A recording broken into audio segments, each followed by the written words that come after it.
men still get the wrong message a lot of time. Newsrooms are full of predators, and some of those who were let go of are back in positions of power, are being legitimized in more ways than one.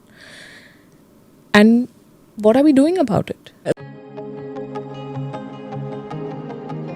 I remember about 15 years back, I went to the studio after a big interview had just finished with a very prominent minister. And the studio had different sets, so I had to do the news from another set. And the editor is asking the minister, would you like tea or coffee? He's not replying. He's not replying because he's staring. And it was a big newsroom and he kept staring. And I felt violated without him having said anything, without him having done anything. The male gaze, as how they do you say. quantify that? Yeah. And what do you say? That he was looking at me. Yeah. But you feel terrible. Yeah. And these things happen, and I'm sure a lot of reporters on the field go through this. Yeah. What are the mechanisms? We all have these Vishaka guidelines, POSH, etc. No. We are far away from making it a safe place for women to be, a place where they can thrive just on the basis of merit. How? I remember when I was expecting my first child and I told my boss about it. I was told, but you have to come back in shape quickly. And the congratulations followed later. And he was not a mean person, but this is how they are programmed. And I do not like it. Yeah. So we go through so many things. I mean, also there are so many departments and newsrooms which still have male bosses.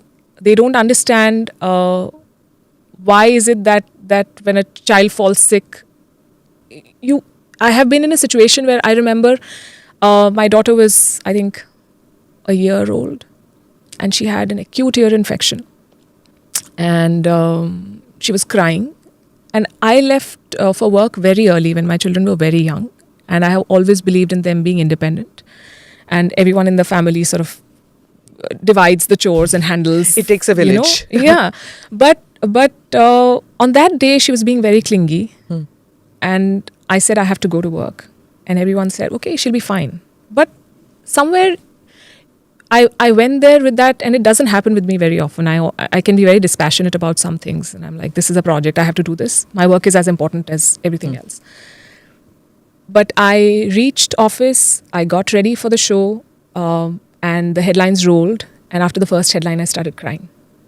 Okay. And because I was not on air, and the team was very good, and the PCR guys, they went into a break. And I said, I know she's fine, but I just don't like being here. And then nobody said anything to me. Even now, I think you're choking when you're remembering. It's very sad. It's very, and for weeks, I worried that I may have appeared as less committed to my work because I did this. Because no man would ever sit in a studio and cry and say, I have a sick child at home.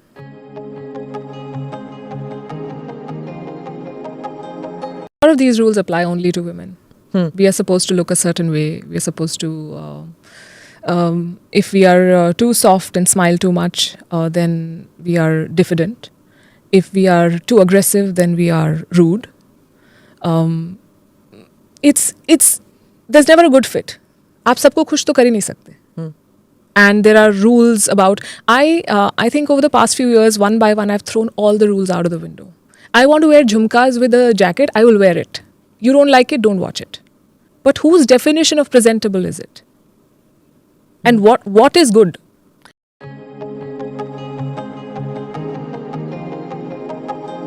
You remember the Me Too movement and all. You think that men have learned after that these are the boundaries you don't? I don't think so. No? I don't think so. And Me Too is we in the media tell everyone else how to conduct themselves. This is what the society should be like. This is how judges should be selected. This is how netas should be. We hold truth to power, but we don't face our own truths. Newsrooms are full of predators, and some of those who were let go of are back in positions of power, are being legitimized in more ways than one. And what are we doing about it? You walked out at one point of time. I'm not going to mention names, but I think many people know. You walked out when you couldn't take that a person who was labeled a predator. Do they come with a certain learning when they come back after they have gone through the shame of being called a predator? I don't know. And I don't think it matters. You have wronged so many people. And why should you get the benefit of the doubt now? That is one. And second, I don't think they change fundamentally. This person you're talking about, someone told me that she was his subordinate in a newspaper, and she went to him and said that, this is my script. And he said, your lines have to be tighter than your jeans. Jeez. You get away with it. How do you get away with that?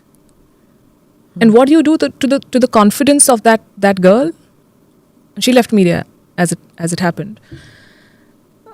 But what are we doing, honestly? And we let them be, and we give them space, because a lot of us don't want to be branded as trouble.